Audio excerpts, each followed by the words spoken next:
All right, away we go, everybody. Welcome to today's call. It is Tuesday, November 19th of 2019. This is the TRC helpline. Today, Laura is in waiting for me to turn on her screen to show you these packages that we create for the probates and the expireds, now probates. And I want to talk about a linear thing here, but I have a couple of people here that really needed to see it. They're the ones that asked me for it. They're going to be a little bit late, so I'm going to take a couple other things. I think Tanyelle, you were in here nice and early, and I had some homework for you. So I wanted to get to that, what you sent me first, and we will deal with that next. And I think that's, probably where we'll go. So probates and expireds. The reason I wanted to bring those up, though, is it's very important to understand, why I'm making a big deal of this package. I think a lot of you just don't quite understand yet how important it is to be able to productize what it is that you give them.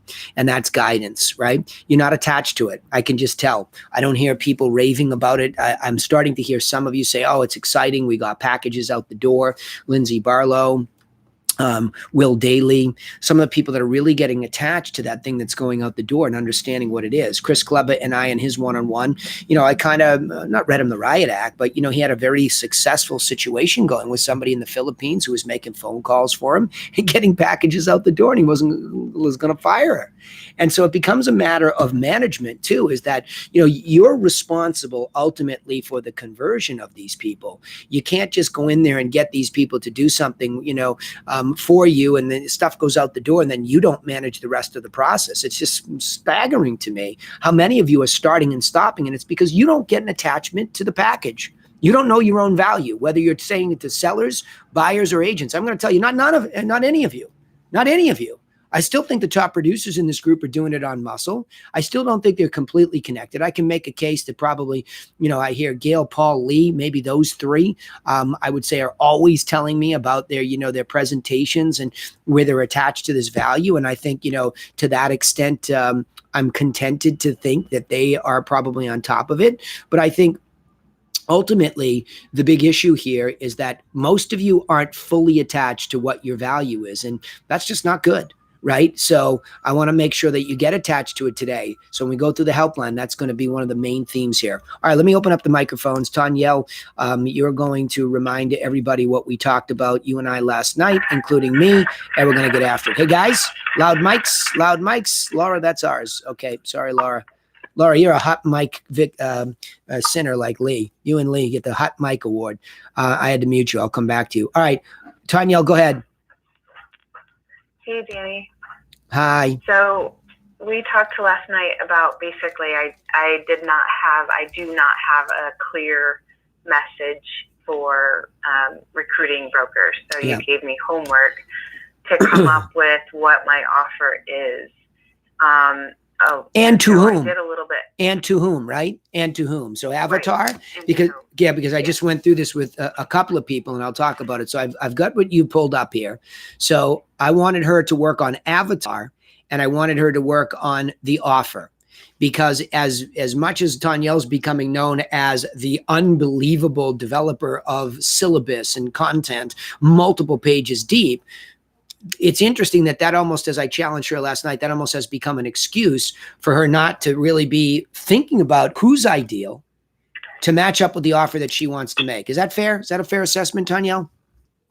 Yeah, it's fair. Okay. All right. So go through this. I got it up on the screen. Agent recruitment. Who is my agent avatar? Take us through that process first.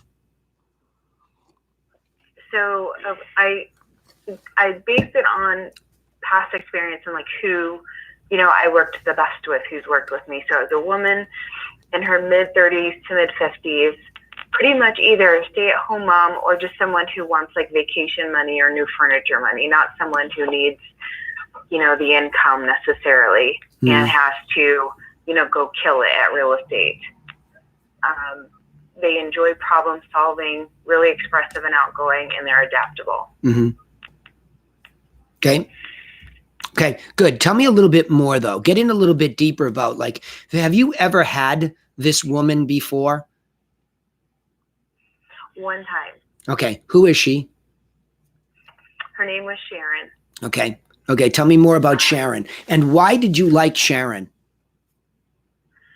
Sharon, so her husband had a full-time job and she had one son, and so she didn't really need the real estate income. It was just like added income to help take care of extra bills. But she was a little bit OCD, and she was very she had like a motherly type demeanor. And so when she got, clients, or when she was taking care of her database, she was very tender, very compassionate, and she did really well at it. She just made everyone feel good. Okay, good. So this expressive and it looked like adaptive was the other thing, expressive and adaptive. Well, what is that? Expressive, outgoing, and adaptable. What does that mean? Was she that? Yeah, she was that. So she pretty much had the ability to, change, what she was doing to suit the needs of the client. So for instance, if the client was like, I just don't know what I'm going to do, Sharon, I don't want to, make a bad decision, she would halt the brakes immediately, and go back in that motherly way and just say, okay, what do we need to do here so that you're comfortable? What process or what? She just would change. She would change up to be whatever the client needed her to be. Okay, good.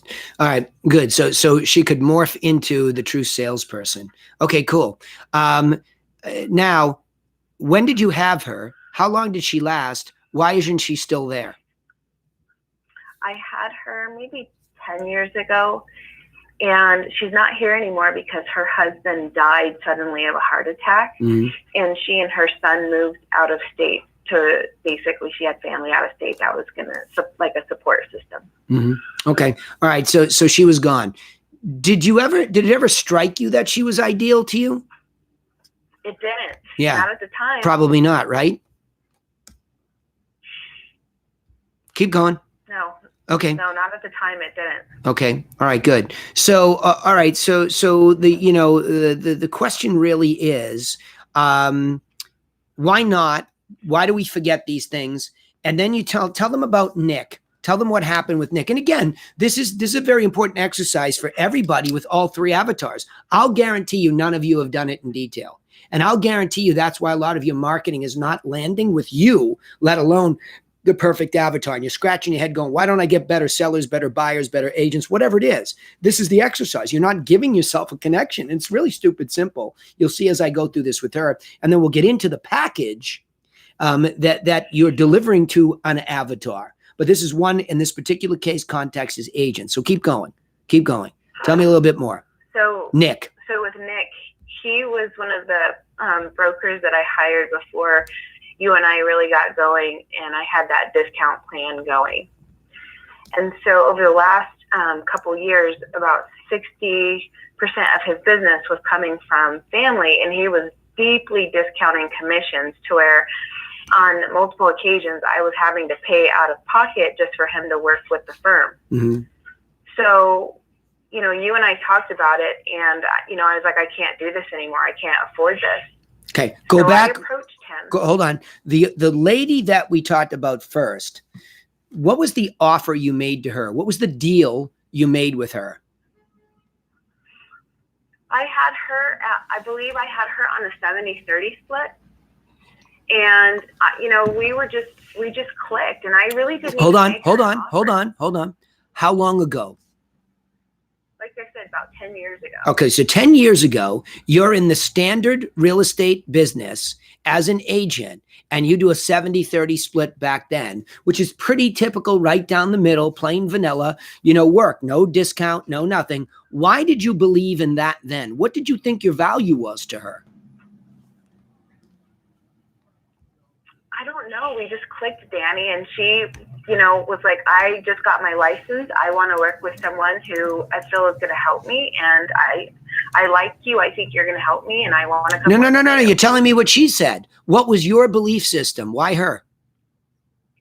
I mean, why did you think you were worth 30% of her money? Because I felt that I would give her the time and the attention that she would need to do well. Okay. All right, good. So you felt like you could coach her. Yeah? I mean, just take the simple. Yes. That's all. Cool. All right, next. So now we go fast forward. Somewhere over the 10 years, you decide to change the model. It's a big deal, right? I was doing this lead gen and give away leads, and I decided one day to change the model, but I went to more traditional, okay, versus I'm not going to give you all your stuff. So what made you change your model to discount? Why'd you go there? Well, I think honestly, it was because most of the, I was trying to be competitive with these bigger firms, honestly. Okay, good. So you were trying to be competitive with them, and all of a sudden, how were you going to do that? What were you going to do that made you different other than match their? Okay, just so all you're going to do is, and hold on, the bigger firms that you looked at were who? Like Remax, Keller Williams. They were on these traditional plans, and I decided I'll do discount because they weren't doing them. Yeah, it's a disaster, isn't it? Now explain Nick. Explain Nick. Say what happens. So he came on board, and I had this discount plan in place, and he was doing majority of his business with family, and he was discounting the commission grossly, like the commission to the firm. And so not only do you go discount on him, but he goes discount to the consumer. Now everybody's got the discount mentality. See where I'm going? We don't have to go too far down this rabbit hole. You created an environment where the main thing was discount. And then now you're having to clean that up. You get it? You get why I make you do this? Because you're not connected to what makes you valuable, which is where we're going to go by showing these packages when I turn on Laura's camera. We're going to go the same place. We have lost our way that we are valuable. We've lost our way. None of you believe that at the deepest levels that you should. None of you. And it's because you don't take a beat to think about who is that person that I can serve with my top value, my greatest value that would appreciate it well enough to either hire me and pay me 6%, hire me and use a buyer agent when they don't think they have to, join me and give me 1/3 of their money in exchange for my value. How in the world can we not be that valuable to those three people? Our brain must have fallen out of our head, right? That's my attitude. So now you say, but the woman who's the agent avatar, she's a woman, 30s to 50s. Why that age bracket? I feel because they're, they just have like this, mentality of wanting to nurture, wanting to help, wanting to, kind of be motherly. Why does that matter? And why does that matter? And it matters to me because that's my brand. I'm trying to build this service of concierge service, and that mentality fits in with that. Which collides really vehemently with a discount, doesn't it? Yeah. Yeah. To their opposites. She stays at home, okay, and takes presumably because you said that because of kids. Right. Does she have kids? How old are they? Yeah, I would say they're probably 8 years old to maybe mid-teens. Okay, she wants supplement. She wants keep going. We're going to move swiftly through this because I don't want you to go down. I know you're micro. I'm trying to get you macro. Okay, so she wants supplemental income. Why? Why does she want it on her own terms? Why? What does it mean to her? Either to help out her family, but she needs the flexibility to make sure her family's priority. Okay. All right. What's the supplemental income for? Why does she need that? I think, at least with Sharon, it was just to help bring in extra money for vacation. It was to help bring in extra money for cushion for Mikey's Got it. Soccer lesson. Got it. I think you're missing something that I'm trying to expose for you. I'm listening to a book by the way, I'll put it up in the group. I was struck by it. For all of you that attended TRC Live or have attended one in the past, you've seen me bring up the hierarchy of needs. And I've always believed it was a mega, mega, mega important thing inside of businesses. Well, it turns out there's a whole shit ton of books written on it, and I'm listening to one now. So I've hit the mother lode from my own connection. It's a strange wiring. You're not even mentioning like what this woman needs. And it's the number one reason why people do something. They need something. They have a need to be fulfilled. And it's deeper than supplemental income. Income is money, but there's a reason why she wants to bring it in. Why wouldn't she just double down on the kids and push her husband, further? Because there's something deeper. She needs self-esteem. She needs to self-actualize. There's most likely some other details you're missing. Is she educated? Right? If she is, she feels horrible about having gone to a college education and not exercised that level of knowledge. Or she's just a self-development driven person who's always developing, and she needs to exercise it in some game worth playing. It's a need. There's a hierarchical need in here that's not being mentioned, and that's a big deal. It's a big deal. I'll show you on one of my seller avatars when I go through this. I'm going to zip through the rest of this, okay? So now, you got it, but there's a deeper level there. That's who she is. You know it. Okay.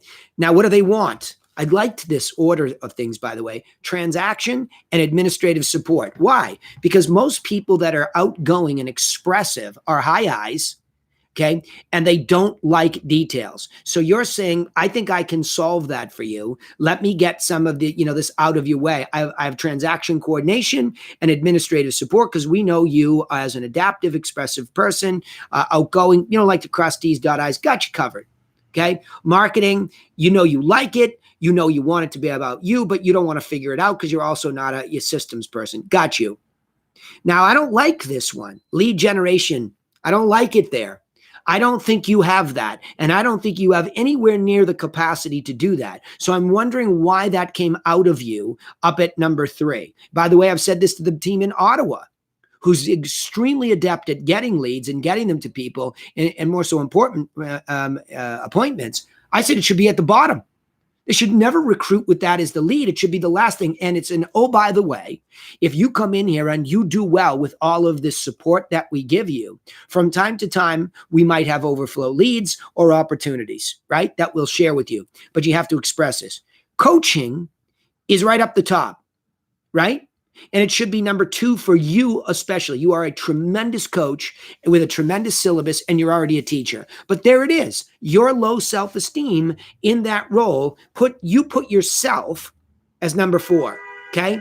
Tech support. I mean, that's kind of in this whole, administrative support. Maybe you take transaction coordination, make it a line. Tech support and tech and administrative support goes together, right? Sales and presentation skills is within coaching. And I don't even know what recognition program means. Okay. So we'll skip over that because it doesn't mean much to them. Right? They want recognition. Sure. A high eye. There's no doubt about it. But there's something else about their, about culture.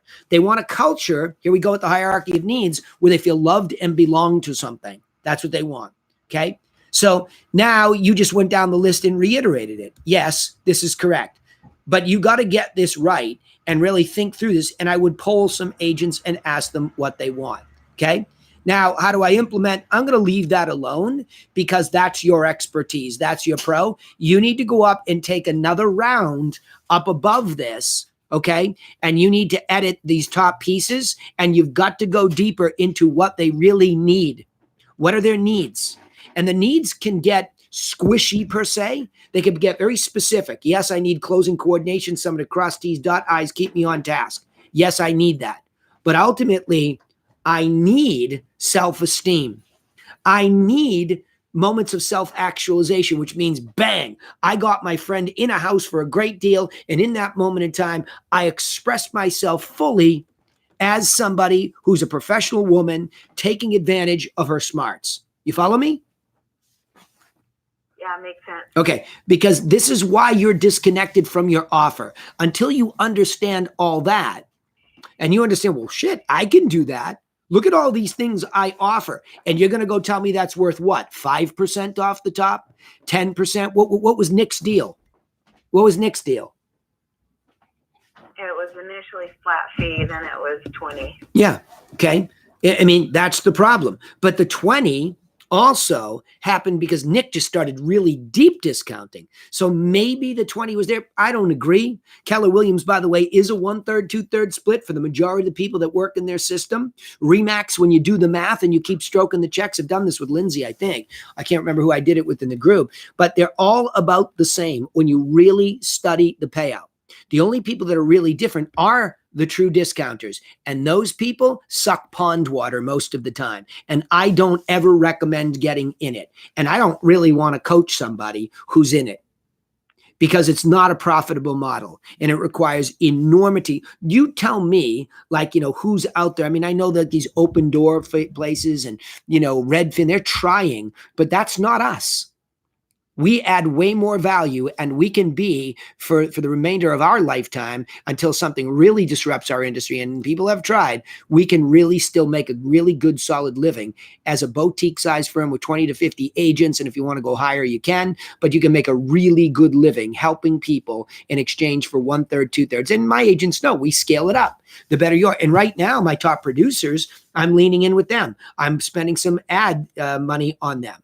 I've got their website geeked. I'm now hiring a social media manager who will take care of not just the company stuff, but their stuff too.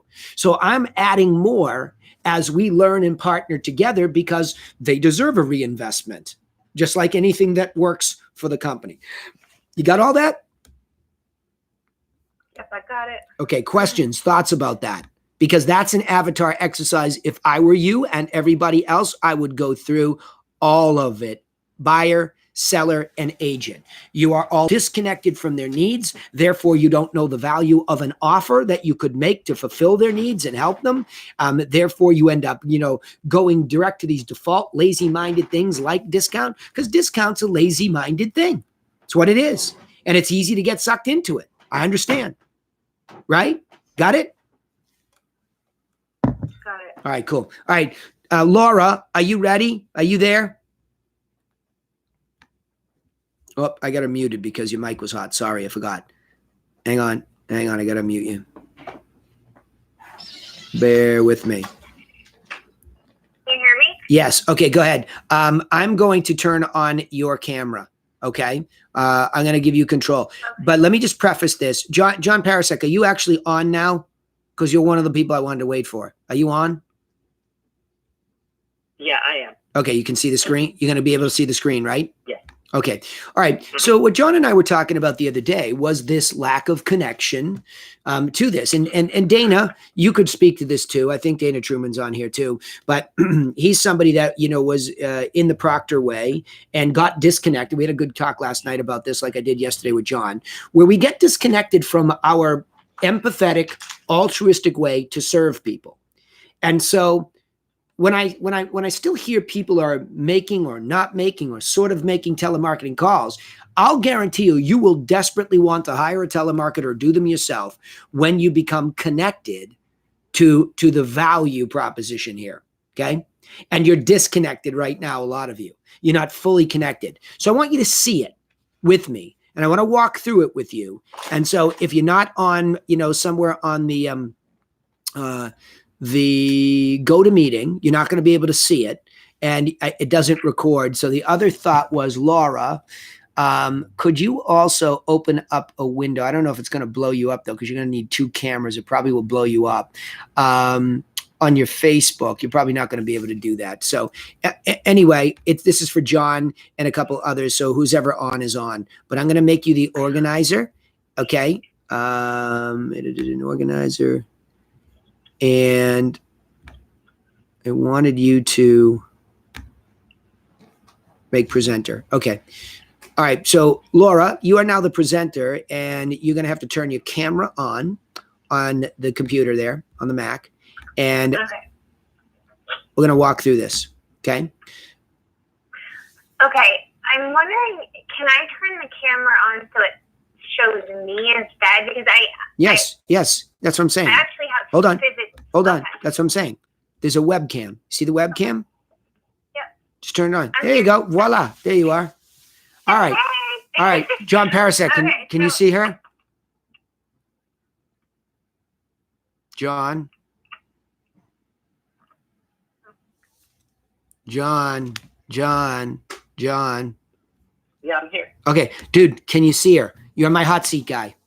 Stay. Yeah. Okay, good. Stay with me. Sorry, I had it on mute. Oh, good. Yeah, don't mute me, please. You're the hot seater, okay? Because I want you to be able to see this and walk through this with me and ask questions. All right, Laura, go ahead and explain, because you said this the other day and it zipped by pretty quickly, but I don't want it to zip by.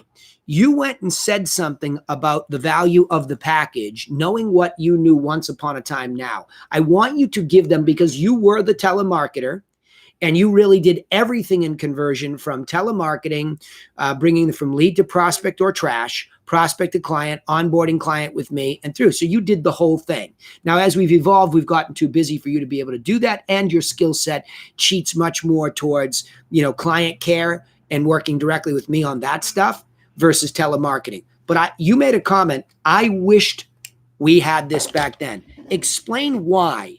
What was it like then, doing it on muscle with just a script versus having something that you could send out like this?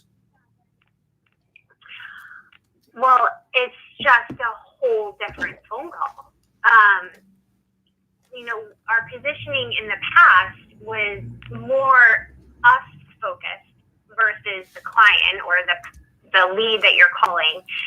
So you get nasty phone calls. I mean, not to say that Autumn doesn't have any of that right now, but it's a lot more, concierge gift giving. So it just sets up the tone and the feel of the call so much differently. With that aside, also the package that we're sending now is like, it's just screams luxury. It just encompasses everything that if we were to not speak to them on the phone, the package would actually speak for itself. Mm-hmm. So it's a huge added layer of communication with the lead if we can't reach them. Mm-hmm. Now add that level to what Autumn's doing, and it just makes it so tight. Mm-hmm. And then it's also, as I mentioned, it's geared towards what they want, what they need versus us. Mm-hmm. So, even the structure of the call, it's just all about them.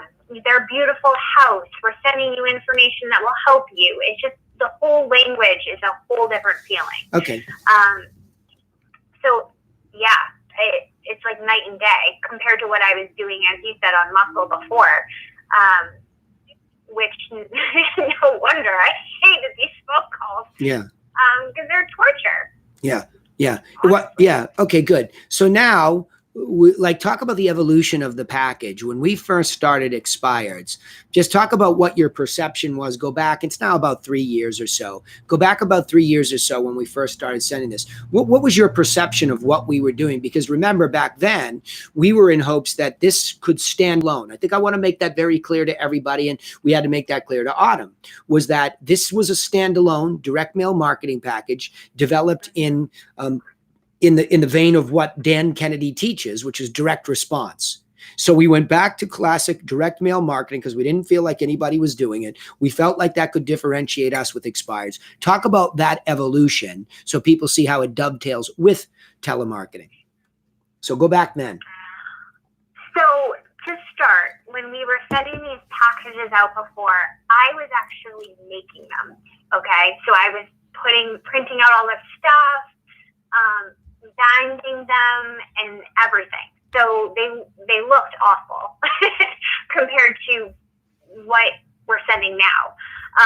But they still worked, which is astounding. Yeah. And my perception, if I really think about it, I think back then I was more just the mentality like, okay, like I know these don't look good. It's better than sending nothing. Is this really going to help me? I don't know. I guess it's better than not mailing anything at all. Yeah. Now, it's like I'm proud to hand these over to anyone, and I know that it's valuable to them. So before, I don't think I really grasped the benefit to the consumer of the packages prior. Why was it because they didn't look what you thought, or you just didn't get it yet, like most people in this group? I think a little bit of both. Yeah. I don't think it really sunk in the benefits of the steps. Can you refresh my memory? Did we have it, like, was this content the same? Like, I feel like it wasn't. Yeah, no, the content was the same. There was a cover letter with expireds. The cover letter was there. Certainly not the copywritten cover letter we have today. There were pictures. But the book. The book, well, definitely not, because they were going out on envelopes. Yeah. So we might have folded up an infographic version of it, but certainly not the book in the beginning. Certainly not. So. Okay. Yeah. So it just wasn't substantial enough. Hey, hold on. Did we lose Laura's screen? John, can you see her screen? I don't see her. I see her screen. I don't see her. There you are. Okay, yeah, your screen went out for a second. Okay, there you are, Laura. We can see you. All right, so Laura, let's just get through that. So we've evolved, and now I just want to make sure that they see this as standalone still. And this is one of the things I had to straighten out with Autumn this week, was that Autumn was getting so connected, and that we had never explained what this package meant.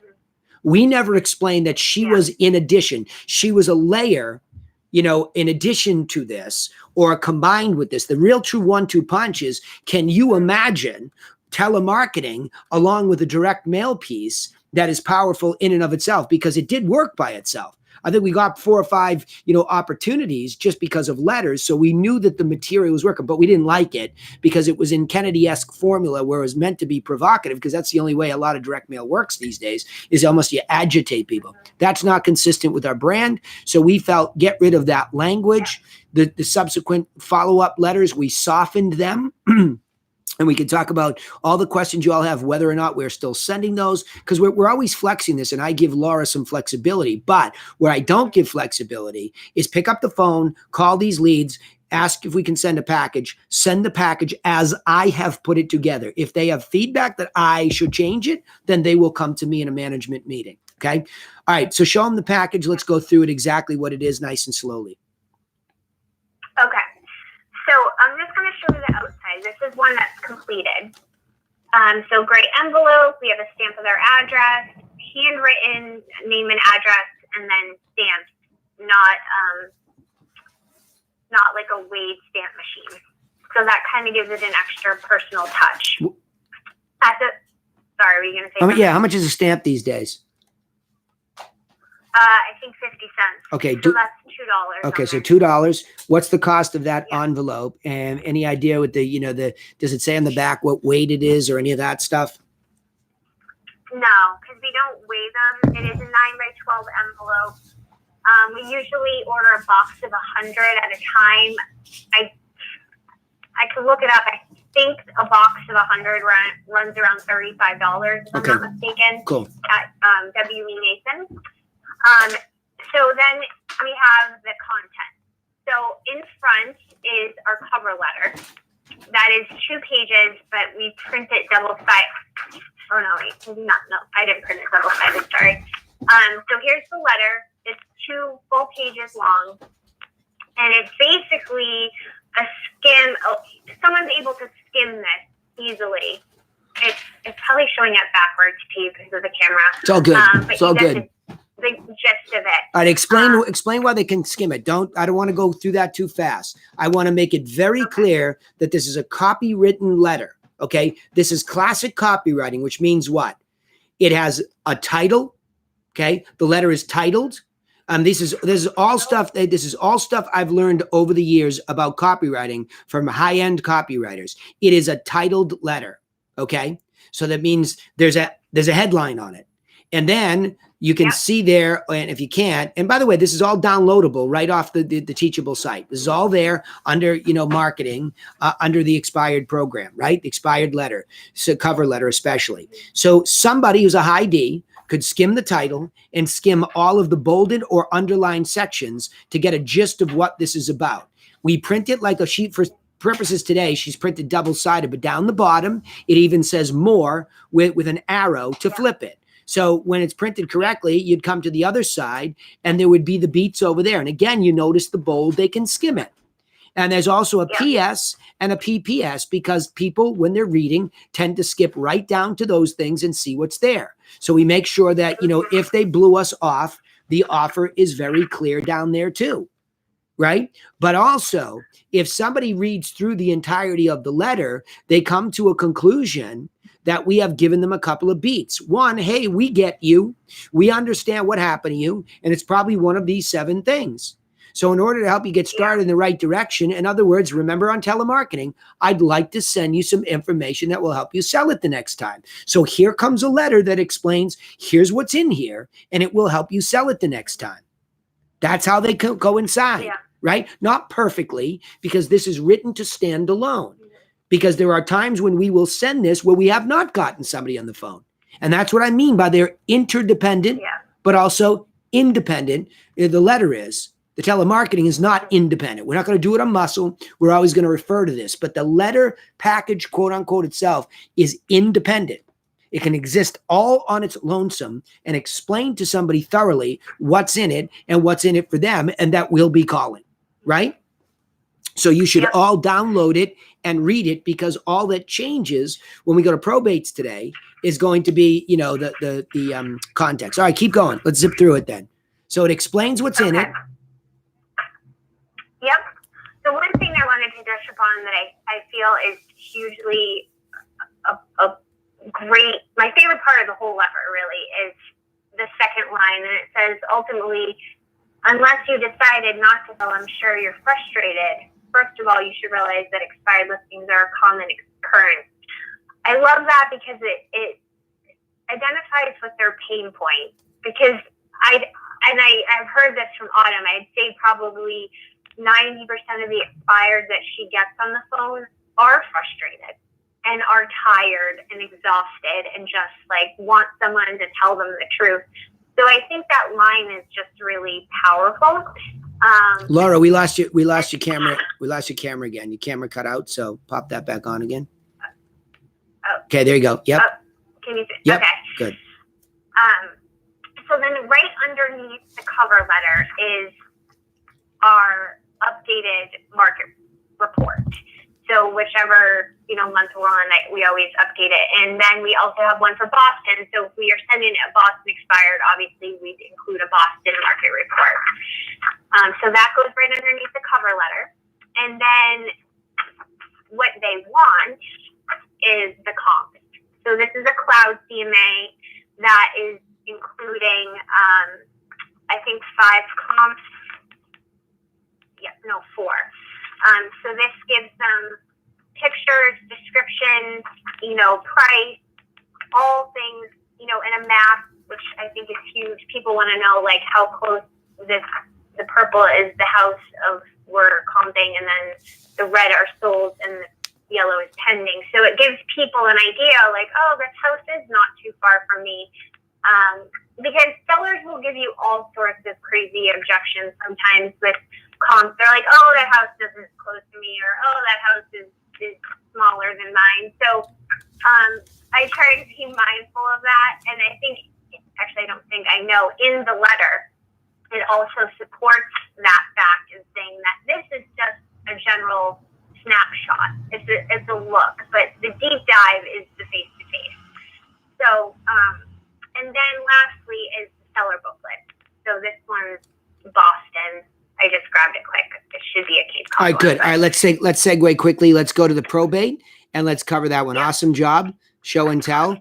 And again, I just want to show you all that. See, all we do now, and with probates, it's a little bit more difficult. There's an extra layer here where to be helpful, you have to start off by being helpful to help them through the administrative part of this. Even though we're not, probate attorneys or we're not, probate experts per se, we can position ourselves to be helpful by getting them information that relates to that, because most likely their attorney or somebody else is not doing that. So we're hijacking that first beat so that we can find out whether or not there is real estate to sell, so that we can go right into that role. So because this is new for us. So one of the things that I wanted to hijack here too was taking a look at my package. Yeah. When I say new, It wasn't new. We had started once upon a time, but because we didn't have a telemarketer and we were not covering the first thing like I did in the mastermind a couple weeks ago, expireds first, not probates first for me.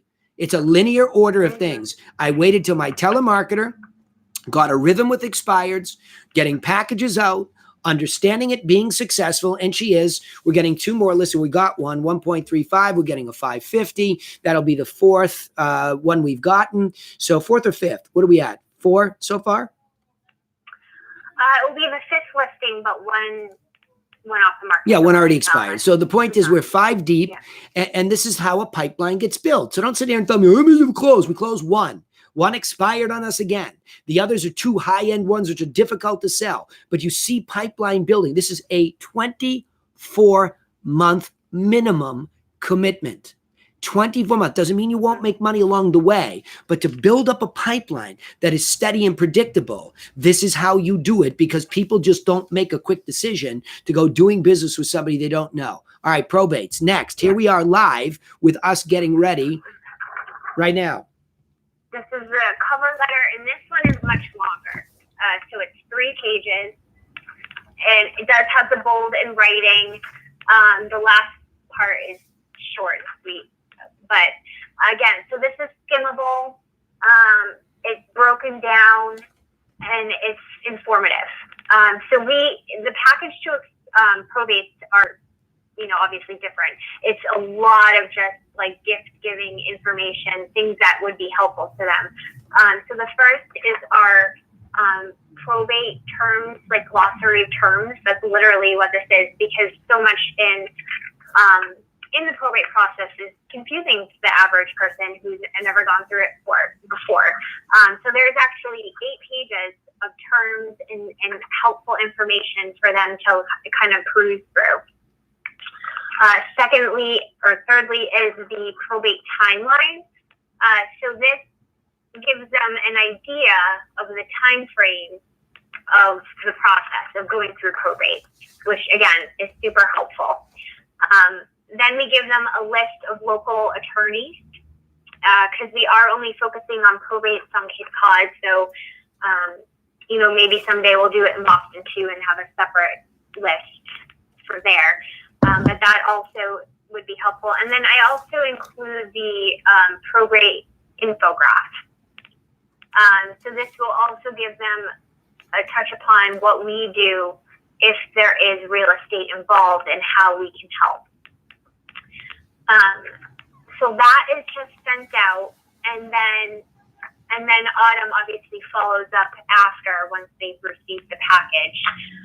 She was doing some probates when she first started a little bit, but they were older probates back like in 2018. So she didn't have too much success in getting anyone because it was too late. So we just actually got her a fresh batch this week. So I met with her today about, diving into those this week and just seeing what we can find. I mean, it's kind of a new venture for us. I know that Lee has had a great success in it, so I'm excited to see, what comes of it. All right, your camera died again, so just keep it open just in case. Let's go to Q&A. John Parasek, and there was a couple other people, I think maybe Egan or anybody not connected to any of this package stuff, which is nothing more than everything, by the way, is a pre-listing package. Okay, so there's comparables. There's market update. This is all the stuff that is basically in my listing package, except what? I clearly go deeper with the technical analysis on the math, and I stick to just the infographic once I get there. I don't go into the book. The book was sent to them. They can read it. It's all set up like that. So my package, by the way, do you happen to have a listing package available there by any chance? So you can show them. Yep, I think so. Okay, so this is where are the letters? Yeah. Where did you post your letters for the probate? Teachable. The probate. You better check the probates because it's been a while, Laura. So after this call, Heather's asking me, that letter that we have, we need to make sure that exact flyer is up on the Teachable site under marketing. I think it is. I'll check. Yeah. Yep. So it's under marketing. Always think module first, Heather, and then think, under there, this is a marketing module thing. So check there. Okay. Laura will check there. I'm pretty sure we have it up there, but since we've reinstituted it in my office, I'll double check. It's everything that we have. That's the latest. And by the way, thanks so much to Alan, who went well before us, and Lee, who went well before us into probates, but especially I think Alan with his hyper organization of materials, and he went and took a class. We were able to steal some good ideas about the glossary and the timeline and those things from those guys. So thanks to this mastermind group, we had, sort of our cheat sheet. We just went to MRG. We branded stuff. You notice there's one probate picture you can buy. I bought the rights to that picture so that I didn't steal it. I actually own that probate with the gavel thing there or whatever the heck it is. So there's a couple of subtleties there that I just want to say thank you to those guys for being out there. And if you read the letter, which you all should, you're going to see that we basically say, hey, we saw that you're the administrator of an estate and we don't know, we're sorry for your loss and blah, blah, blah. We don't know if you can go through it. Read the letter. I took a lot of time to think through what would I say if I were in front of this person who might really be hurting. Some people can't stand the person that died, and now they're pissed off. They got to get rid of the house, or they're excited because they want the money. We don't know what we're going to meet, but I took the copywriting stance that somebody was hurting, and that I didn't want us all to be ambulance chasers, just like I didn't want you to all be humpful when you're calling expireds, helpful. The same disposition to start two different contexts, but the same thing. But because there's a death and we have to deal with administration, we bring things of clarity and helpfulness, right? So now you said something subtle. Are we mailing all of those 99 people? No,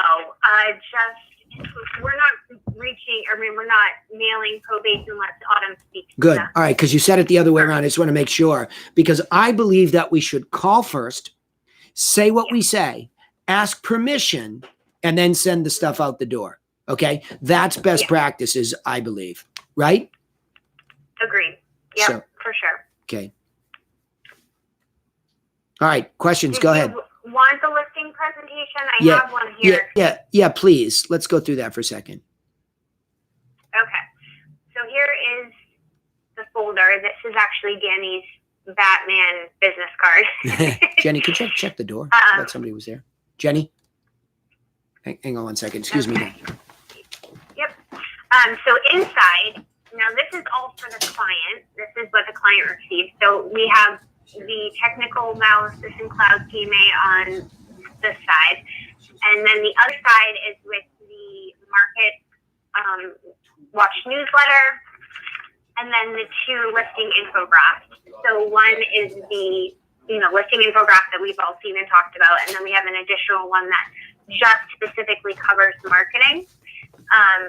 So that goes in there. And then for some reason, if this listing presentation is something that they haven't received a seller booklet yet, if it's like a referral or sphere of influence, I'll include the seller booklet too if they haven't already received it. And then we have a folder that's wedged in between. Now this is Danny. So this is all the stuff that he needs in it. This specific listing presentation wasn't expired, so he always likes us to include the old listing sheet with all the pictures to make sure that, or just at least see how it was marketed prior to, when it was on the market before. We include the assessor sheet. I do a net sheet in DocuSign that I type up based on the technical analysis numbers. So I'll usually get a range, sometimes 50 to 25,000 apart, and just do a hypothetical net sheet for the seller to see, which Danny can speak more of, but that's been hugely powerful for sellers to see that in the beginning. It kind of grounds them. We kind of try to give worst case, best case scenario, or worst, or, a step above that, to ground them in reality. So that has been really helpful. The woman that Danny was mentioning that we're going to be listing in January, that's going to be around 550. when she was in the market prior to that, she was on for 630. So like way. Laura, yeah, to. there you go. Your screen came back on. Okay, good. Yeah, that's Okay. really, we'll come back to that point, but keep going. Awesome. Yeah, so when I was just going over the net sheet and how important that's been and helpful during your presentations, because it grounds the seller in reality, basically. Yeah. How about the qualifying questionnaire? I didn't see that, but I stood up for a second. This, I don't have it in Yeah, here. This yeah. was the appointment that was canceled, so I didn't have that from Autumn yet. But that would be right on top. Yeah, just I want everybody to know. Opens Yeah, that would be right on top, so that number one, if I'm late, I have a telephone number to call. I have a tendency once in a while, not anymore, ironically. Once I got more systematic, it's interesting. I bred the high I out of me. I used to always be late for appointments by 10 minutes or so, like this weird kind of high I almost making me do it. But I am, if I'm ever late by 5 minutes even, I give a call, let them know I'm down the street out of courtesy. If I am not going to be there precisely on the time or before, and now I always try to arrive early, take a quick zip around the neighborhood. So I always cheat to about 10 or 15 minutes before the appointment. But if not, I just reach over into my seat. I open up the manila envelope. The telephone number and the name of the people I'm meeting with is right there. And these two do a fabulous, especially Laura, because she's been doing it for me for years now. Fabulous job of preparing me to be able to deal with things under stress, right? So that I don't freak out. I'm not calling her. It's all right there, because a lot of times I'm out at night. She's with her kids. You know, she's having an Arbonne party. I don't have access 24/7 to her, right? So I just open the thing up. There it is, and I'm good to go, and I'm courteous. So that when I arrive, this very tight professional feeling is still alive and well. And I hit that front door all the way from that marketing package right through to a similar but different listing package. And that's why I'm telling you, especially in the listing side, I am thoroughly set up. I would just add, and then we'll go to John and others for questions, and we'll move on to other things. But I would just add, I am wildly perfectly set up. And why you hear me often say the one that we just got the commitment for at 5:50, who was at 6:30, I was in her house 51 minutes. 51 minutes. Okay. And it was not easy. She's scrappy. She's from New York. She's little tiny. She's ethnic. She was awesome. And we had a real conversation, but it was only 51 minutes because it's so easily set up to walk through the house, sit down face to face, find out what's important or reiterate. All the questions are there. So it sounds like on a scale of 1 to 10, you're a 10, huh? Yeah, why? Why so much? Well, I miss my kids, the city, you know, I miss the city. I'm a city girl. I'm sitting up here in Cape Cod. It's too quiet. Geez, me too. I'm a city guy. I understand. Now there's a rapport based on this qualifying questionnaire because I'm live and I can see what's important to her already. I'm not having to ask and guess, and that takes me out another 20 minutes. I already know. So you have to understand that being set up like this is so unbelievably important for efficiency because the longer I talk, to try to build rapport, the less time I can keep them focused on a systematic approach to get it sold. Those 7 steps are the meat of what this is. And then the deep dive into math, you know, whether it's the tech along with the, you know, the net sheet, that's all there is to it. 7 steps, tech and net sheet, 7 steps, tech and net sheet, 7 steps, tech and net sheet. So if I can move through rapport, because it's been so well set up prior to that, I'm not wasting time, but worse, confusing them. Very, very important to understand the systematic approach. Okay? All right, John, let's go to questions with you. And Laura, keep your camera on just one little bit more in case anybody, John or anybody else, wants to see some stuff here. Okay. No, I appreciate it, Laura. Thank you for sharing everything. Yeah, no problem. John, no questions? Everything's unteachable, so I need to go there and take a look. When you have a chance, Laura, to take a look and make sure everything's updated, that would be great. Awesome. Fair enough. And I just looked, it's all there. Yeah, good. It's all there. Okay, superb. And just go to MRG, make it your own. But read the letters. Please read the letters. Please read them and experience. And if I were you all, I would put a package together and mail it to my house. Okay. All right, let's move on then. Hearing no questions about that, thoughts about that, Okay. I'll move on to whatever. Yep, go ahead, Chris. So Lori, are you pre-preparing the net sheet with specific numbers based on the analysis showing the price range low to high, worst case to best case scenario for Danny to take on the appointment, or are you filling out the numbers on the appointment based on the analysis, Danny? No, I'm filling out pre-appointment based on the technical analysis numbers. Gotcha. Cool. And Chris, it's a really good question. Why? It goes back to these efficiencies. What I said to her, if I'm fumbling and stumbling in the house doing a net sheet, it's a time killer. Now, there is some skill here, and this is what I'm glad you asked the question because I want to come back to it. There's some skill here. Okay. In other words, you don't want to just like kind of roll through this and all of a sudden not understand that, hey, where were they listed before? Okay, they were listed at 6:30. Holy crap, the math is pretty ugly here for this person. I can't get home at 6:30 even close. I got a 5:30 top number. In that analysis she's talking about, I had a 5:30 top number. I'm like, oh crap. But she did it at 5 and 5:30, which is the middle number and the highest. Okay, so one thing, and Laura, make a note of this and have MRG do this project, please, and we'll upload it to the site. We need 2 columns where we pick the anchoring first and second. I really don't like to go to the high, but because she was so far off, we went to the 5:30 trying to stretch it. She's probably really in the 4s, okay? But the point is, in this case, we went beat, but I should have a blank column so that in the house, if somebody's freaking out, or I see something that I can make a live adjustment. Oh, geez, I had no idea the basement, you didn't tell us, on the phone, the basement was completely finished. Let's do another net sheet here. Now I can zip through a blank third section. Follow me? So that's my next evolution, which I'm glad we brought it up today because I wanted Laura to fill in these blanks first and then go there. And by the way, it behooves her to start the file because she is responsible for getting, feedback to them and subsequently getting price reductions without me. And so if this person's been teed up from the very minute we've met with them, and now we're going along with feedback and it's validating math, well, now you've got a systematic approach for getting price reductions because you're reconnecting them all the while to the math. You're not calling up and go, well, the feedback sucks. We got to lower the price. To what? And why?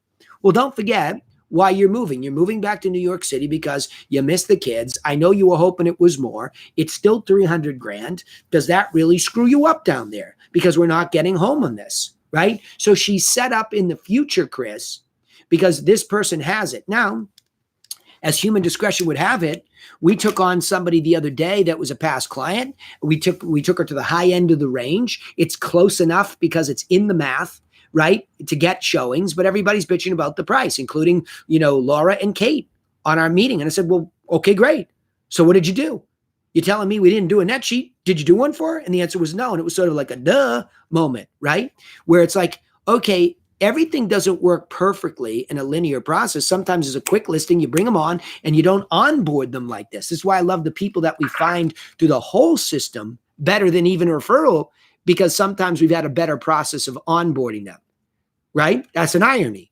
Even though, Jennifer Blessy trusts me, implicitly, now all of a sudden it's like, okay, well, wait a minute, where are we at with this? Because we didn't really walk through the whole net sheet here with her. So Laura just has to backtrack and go do it, right? So there you go, Chris. 1, 2 to anchor them to reality, but 3 would be a blank for flexibility. And please embrace the net sheet. Go right after the bottom line. My experience after all these years of doing them is that 95% of the time, it is a pleasant experience. In fact, Laura, I need one for that 9 o'clock tough meeting in the morning. Don't forget, I'm going in there with the same kind of conversation, right? Yep. Cool. All right. Sure. What else? Let's move on to the next. What do we need? Hey, Danny, can I take the call in a marketing direction? Absolutely. That's a helpline. Go. Okay, got it. So, so you've been on us, listening to the regular market update newsletter. And first of importance to us was to tailor our list. So we've got lists tailored down for 3 specific areas we'd like to work: combination past clients and sphere, people who know us and like us. So looking at the totals of these lists, basically 124 in one area, 36 in another, 66 in another. So what's that? 226 total. We just hit these people with a quarterly newsletter mailing, physical mailing, about a month ago via Quantum, and then not paying close enough attention to the assembly line. Here comes Serena and the MRG, and they roll us out a monthly one for October. And I said, well, okay, shit, we got this. We ordered this pizza dough. Might as well make some pizzas. Might as well do something with it. But what's the right medium there? Would mailing the same group of 226 people a month later be too much? Stop. No. Social. That's it. Easy answer. Done. What social you said? Social media. LinkedIn, Facebook, Instagram, social. Just social. No, you don't need to do it. Now, you could email the whole database because that's what we do. But I'm just saying the very first thing is the quick and dirty answer. The reason I started again, here we go with this linear management. Number one, I went and cleaned up, Laura did, our past client list. We got rid of a lot of people that had bad addresses or whatever, and we ended up with somewhere, Laura, what, 400 or 500 people? Clean addresses? Yeah. Okay, something like 400 or 500 people, which makes me puke because I've done a lot more business than that. But at least I had a good solid 400 or 500 people. And for $1 a piece a quarter, it was a no-brainer to get them the quarterly market update in the mail physically. It's very important when you can target an audience to give physical mail, just like we just talked about here. There's nothing like physical mail to a targeted audience, nothing like it. It just has this uncanny way of changing the relationship and showing them you care more. Right? So next, it turns out, like you said, that's like pizza dough. So there's other pizza we can make. Well, what do you mean? Well, we took that same quarterly and we put it up on social media marketing as a piece of content to show to our social sphere, where maybe some of those past clients exist, but there's a lot of other people that haven't done business with us that exist. So from LinkedIn to Facebook to Instagram, right? We were able to just post it there in the beginning. So we hit that. Then we're like, well, duh, we've got this huge database of buyers and sellers, people with Griffin Realty Group tags. Why don't we then take that to the next level, make it a video? So it won't be just dough. It'll be, a Hawaiian pizza video version. Now that opens up 2 other channels. Okay. We can put the video on LinkedIn, Instagram, Facebook, everywhere we're putting the static, PDF or JPEG, whatever. I can't remember what uploads. And we can add YouTube. Right. And what else was I thinking? The blog, for example, we could go deeper with this kind of thing. Not that you couldn't put it on the blog to begin with, you should. But my point is we could go deeper with video, especially onto YouTube. So now all of a sudden, email a video out, once it went up to YouTube to the whole thing. So what do we do now? Every month, I sit down. I just did the other one. Laura, make sure you see that Kirill has finished the market update one. That was done and ready to go for an email, right? So, yeah, that goes out the door monthly now as a video, and it gets posted everywhere as a video. But we still only mail to the past clients quarterly. We just added layers of what we could do with that same piece of content because it's already created. So, okay, and so. Amongst your suggestion here, so I'm gathering though, is that we don't have to worry about a monthly newsletter, do this quarterly, do these videos, have these videos monthly for the market update, get them out there. Absolutely, because what do I think the core? That's what I'm hearing. Well, here's what the core content marketing is for everybody in this group or any realtor: a market update monthly. Now, you could just have it done by the team and stick it on your blog and share it to all the major channels. That would be the bare minimum fog and mirror for a monthly piece of content. Okay. The next level is video, and that opens up a few more possibilities. The next content is a weekly tip series, and that's definitely a video. So now all of a sudden on my blog, shared out to all the channels, okay, that are major, I have something monthly, market update, and weekly tips. Then on top of that, the variable, I just listed this one, I just sold that one. So I have 5 core pieces of content that every single month, the bare minimum on my blog and my social, there's 5 pieces of content no matter what. And then as I get just listeds and just solds that I want to feature, those come in variably on top of the 5 pieces of core content. That's how great it is to have the buyer, seller, and agent course to cheat sheet. But what I would say is just document what you did this week with a buyer. Document what you did with the seller. That's all I do, right? Okay. Okay, there you go. I've got a question. Shoot. What happens? So I looked at Dean's, got a countywide sales update video. I've sold properties in a bunch of towns and a bunch of counties. Is it Yes. better just to do like countywide videos? Because Yes.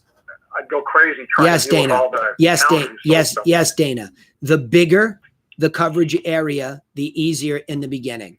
And it's just content. Remember what I'm trying to do is I'm trying to give a piece of content that's interesting to anybody who globally asks the question, how's the market? Okay. So globally, that's what we're trying to do is get, and it's positioning too. We're hijacking the most obvious piece of content that everybody loves to talk about when we're out there doing what we do. Right. So that's what it is. So if you go to my blog, you'll be able to see as we, kind of zip through the blog that there's tips there, 1, 2, 3, and then 2 market updates. But it's Boston generally. Even though I'm focused on Back Bay, Beacon Hill, it's going to be generally what happens in Boston for the downtown area. I pick my areas, and then generally what happens for Cape Cod. That's how I do it. So as you expand and have capacity, but you're right. Go with the biggest, chunkiest, easiest one to do first and knock something out quickly. I have to tell you, by the way, on the Facebook mastermind group for you all, because I was doing one of these, I just turned my camera on, did a live broadcast video of it, and you can see me walking into the basement of my building, seeing exactly what my studio, which is more sophisticated than most, looks like. And it's like not rocket science, right? It's not rocket science. I make it look like it's rocket science because I'm on a green screen and you can see how I recorded that. I give it to Kirill, who I told him I wanted this to look like, CNBC.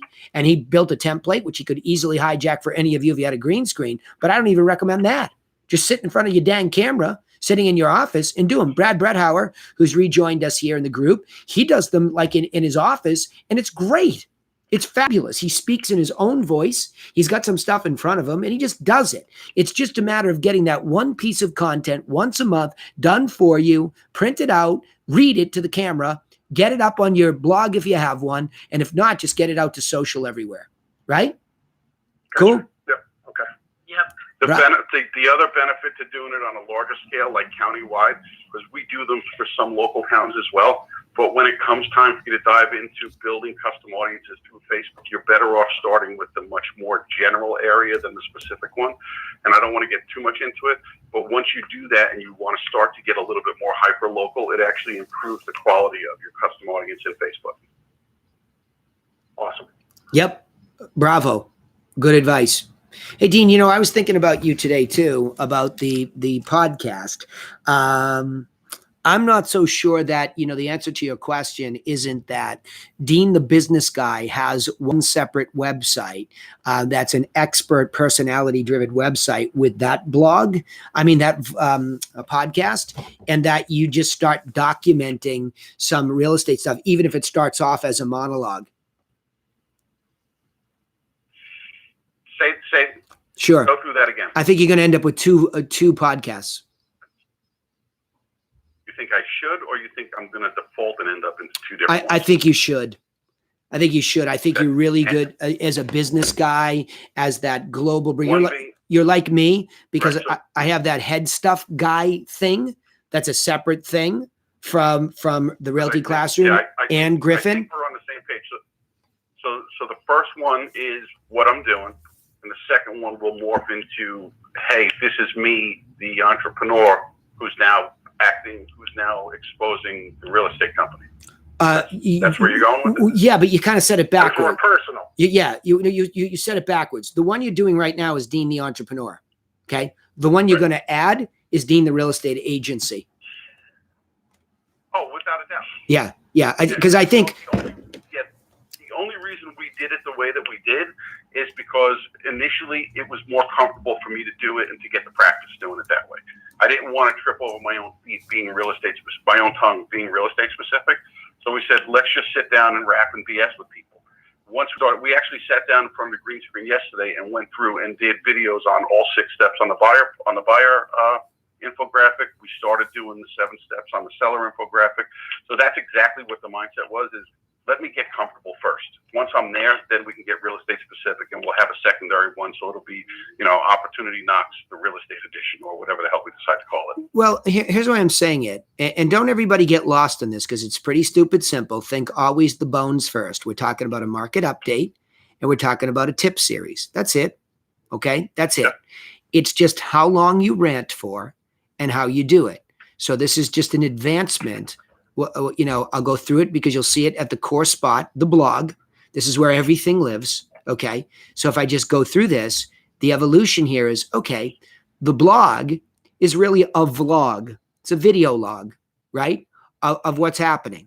And I am producing content consistently.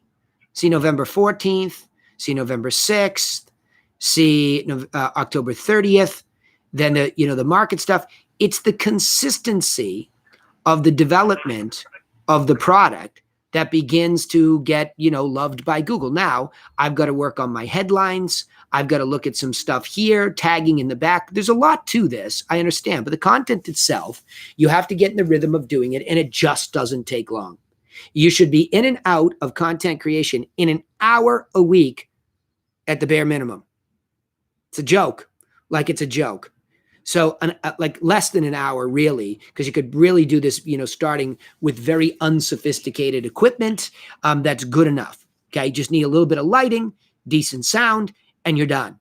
Okay. Because the hosting up to YouTube channel is stupid free, and you can upload it there. So the bottom line is, what I'm saying to Dean is, for example, the tip series can become longer form, and you can double down and get a podcast out of it. I could do it here. I could strip this audio out and put it on a podcast hosting thing. But since Dean, you've seen Dean and I video ourselves in front of cameras, don't be confused about what a podcast is versus this other just simple video stuff. It's just sort of a longer form, next level up, right? So if I were to go to the Realty Classroom where there is a podcast, okay, you'd be able to see that if we went into any of these, which I will, okay, that it's a video where I'm just sitting there. This is just the cover letter, but it's a cover page. It's a video on YouTube where I am just having some podcast equipment, which is the Realty Classroom podcast, which is nothing more than a microphone, which is a little bit better. You can get one of these ATR 2100s, like this stuff that's super cheap. This is a $400 Heil PR40, a PL40 or whatever it is. You don't need that. The headphones, when you're doing audio, so you can hear yourself, so you know whether you're too loud or too soft. That's all that's about. But it's just another video, just like this one. There's no different. It's filmed in the exact same place. You can go watch it on my site. They're in the exact same place. It's identical. Right? That's it. I have to figure out why this still image is so screwed up versus this still image, so the little details follow. But that's what that is. So what I'm saying to Dean is, because he already has podcasting equipment, Dean, cut your tip series like you would a podcast, because the camera rolls and the podcast equipment is already there. Now you have the ability to turn it into audio. Here's why I'm telling you audio, because when I go over to Libsyn, which is the equivalent of YouTube, right? So YouTube, everybody, is a free hosting site for videos. Libsyn's not free, but it's pretty damn cheap. Here are my statistics for the Realty Classroom, okay, podcast from an audio standpoint. These are downloads, and you can see my show is beginning to take some leaps here. We had some weird thing happen in September. Don't know what happened. But all of a sudden, there are days when I release it where content is now beginning to get consumed pretty regularly. Okay? And that means there's a following developing. If I look at all stats, you'll be able to see where sometimes you get all screwed up, but I've had 12,000 downloads of this thing. And I don't even know what that means, but you can see we're picking momentum back up and we're getting back close to a record number of downloads on audio. Okay. So it's just interesting to see all of the mediums through which a stupid, simple message is possible. So please start by knocking out 5 videos where you're sitting in your bedroom. I don't care. Look where I'm doing the call today from, if you're on Facebook or if you can see me on camera. I'm in the apartment in Boston with a curtain behind me and my daughter's fluffy chair. Who gives a shit where you are? Good content is good content, right? Get your 5 pieces up. And then what I'm talking to Dean about, that kind of stuff becomes possible. But if you don't have somewhere to put your content, you're just not thinking. YouTube, Facebook, LinkedIn. If you have millennials, Instagram. Those are 4 free channels that if you do one video on your phone, on a tripod, so it stays still, about a tip series and a market update, you would take those individual videos, upload them, and you would have all this, and I could help you any helpline that you wanted. All right. So Dino, just what I'm thinking is, because you're good at it and because podcast is probably the most powerful and can be turned into a video and an audio, and you're already doing it, I'm suggesting a second podcast for you. Yep. Weekly. It's on our game plan. Like I said, the only reason we haven't done it yet is we were going through. We actually spent close to an hour yesterday discussing that, because I had someone who actually wants to rent the studio and have Corey produce for him. So we actually got to brainstorm a lot of that stuff, and that's exactly where we're going with it. This will be the Dean Miller Real Estate Podcast as opposed to Opportunity Knocks, hosted by Dean Awesome. Miller. Fantastic. Bravo. And that's what happens when you fall forward. You can tell our buddy down in New York that he can't punch you anymore because you're going to have 2 of them, right? That guy wants to consult for me. I told him, I said, you're either way too cheap or way too expensive, and I don't need you. I got Corey here. So I actually, and to be honest with you, if anybody's, I think Corey's in the mastermind group on Facebook. If anybody's got tech questions about it, the kid answers for everybody. Hey, you know what? I got one. I want him to post the, for me personally, selfishly, I want him to post the equipment, that mixer. I want to see that mixer. Okay. Put it in the group. I will. If he's not in the group, try to tag him, Corey Stewart, without the CORY. I got him. But tag me and him, and if he doesn't get it, I'll make sure I get it to him. I want him to do a walkthrough of your equipment. How about that? Yeah, no problem at all. Yeah, but cool. Like I said, put a quick post up in the group. This way it'll remind me to do it, and I'll forward it to him. And Gotcha. Gotcha. Yeah, he's good. We're good, but I'm glad we caught that because I wanted to talk to you about that after our conversation. Opportunity Knocks is Dean the Entrepreneur, but you need, because you have a Realty Cast website too. Yep. I want to see a podcast on there. Yep. Meaning you can hijack, and we'll talk to Eric. Like, do we have a separate podcast feed? Do we just throw it in the blog? I think there's some exciting times rolling here, with content marketing. All right. Yes, I noticed in your URLs. Go back to the other screen. Which one you want? One? Yep. The one. Nope. Whoops. The one on your website. Yeah, hang on. Something just opened up by accident. I think it was the Griffin Realty Group / there, right there. So that's just another page within your Realty Cast website, correct? No, this is a completely different website. Okay. And ironically, you asked about those entrepreneurial sites. We're working on this one for expert quote unquote sites. So your Opportunity Knocks is this thing. It was built on WordPress, but it was built by a little bit differently, but close. We are working on the details of this, which will benefit Realty Cast. We are working on the blog look and touch and feel, the pages. So in other words, if I go into a page like, so this is the main piece of it, but if I go into one of these, this is nothing more than the equivalent of a blog post page, so we can manipulate the way it looks. I don't like the layout of this and how it all looks, so we're working on all of that as we are over here, right? So all of this is being worked on, and how this all works with social share buttons and everything, because content was the original reason for starting the company. We need to be able to develop content, share it easily, and then really be taking that further and further so that everybody gets an understanding of how search engine optimization works, how you manipulate content. I'm actually going now to daily posts of videos. Yeah. On the Realty Classroom side. That's why I'm going to do a podcast for this one here. I'm going to take a longer time to do, the videos for the tip series, because I can get more content out of one sitting. So instead of sitting there for 2 minutes and doing these tips, I can sit there for, say, 10 to 15 minutes, talk about one of these, types of tips, and go, maybe not, maybe it's more of like a 10-minute podcast. It's not a long one, but I go a little bit longer, because then I can get 5 pieces of content. So in other words, I have the long form tip. And it's, yeah. yeah, and it's relevant on LinkedIn. It's relevant on Facebook. You can put it into IGTV, which has been an absolute slam dunk for us. Yep. There's so many opportunities to multi-purpose. No doubt.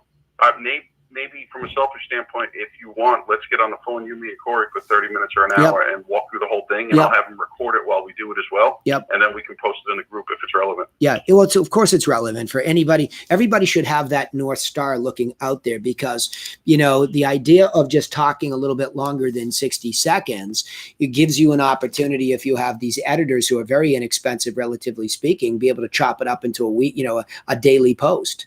I mean, literally. Like you could talk for, 2 minutes about a tip, and then they can have little snippets of even 10, 15 seconds long, and a social media marketer can spit those out there for you, right? So Yes, there was a new Gary Vee put out a new slide deck on all things in creating massive amounts of video that he just put out a couple days ago, and it's exactly what we started doing. We're creating like 6 or 8 pieces of content. I actually put a tweet out the other day and repurposed it in 7 different places over the course of 2 days.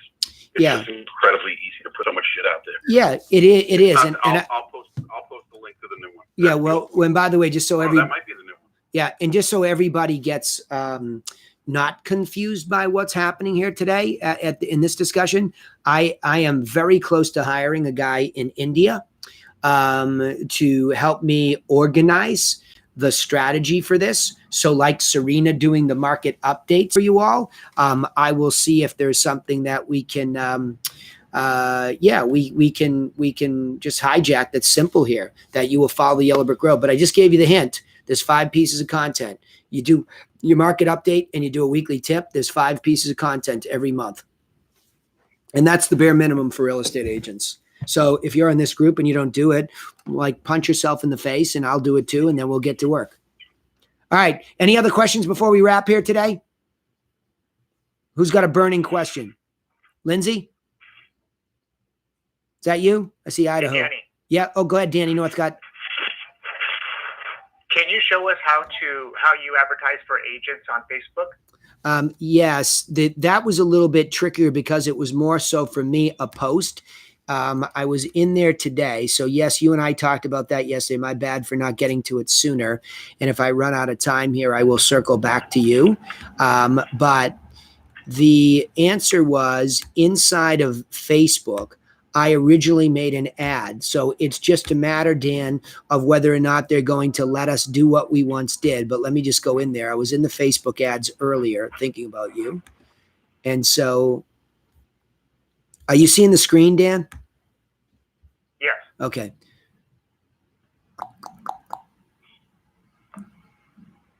By the way, I challenged Danny to hire agents. He owns his own brokerage, and it's sort of like we kick the can down the road because we can't spend the money on a telemarketer, yet we can hire agents like really for nothing, and we don't do it.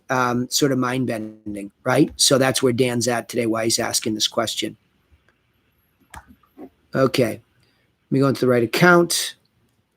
Let me get here. So on Facebook, originally it was, and Dan, if you wanted to go to Indeed, I recommend that because you can control budget. Ultimately, one of the best is ZipRecruiter because they do some of the work for you. But that's kind of tough. Lead generation, recruiting. Okay, let's go in here. So I made an ad, Dan, in Facebook ads. Okay, I had 2 images that we were kind of looking at. This one got rejected. So you can see sometimes this doesn't go to, what's what, right? But this campaign, let's go here. See, anytime you're talking about, they're overcorrecting, Dan, right now because they have made some serious mistakes here, right? With privacy. So now they're forcing us to like go, shit, why can't I get in there? There it is. Edit. Okay. So I went in and created an ad through Facebook ads. And when it finally comes up here, you'll see the copy. And I can always. So when they reject an ad, does it tell you why it's rejected so you can make the corrections? It doesn't. It's tough. Sometimes it says it doesn't comply with this or that. So yes, sometimes, but I haven't been in here in a while because they pissed me off that once I was doing something that was effective. It's just too many changes going on.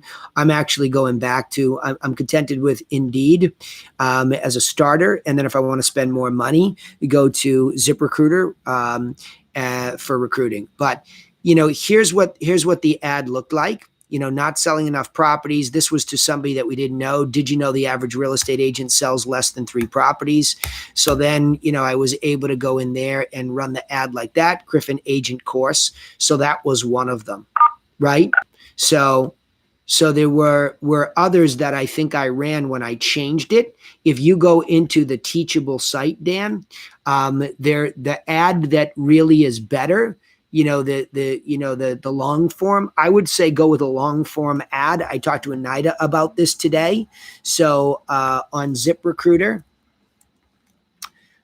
it's in the Facebook group under the expansion module. It says agent ad. So that ad is here. I would take all of this copy and I would copy it. You might not want to put all the compensation. That's up to you. But this is like the cover letter for expireds and probates. That's what this is. Okay? So that's in there. I'll go over it with you, okay? Because I've got to run here. Okay. All right. Good job, everybody. Appreciate it. Yep, you bet. Thanks, everybody. That's it. See you Thursday. Thanks, Danny. You're welcome. Thanks, Danny. You're welcome. Thanks, Danny. You're welcome.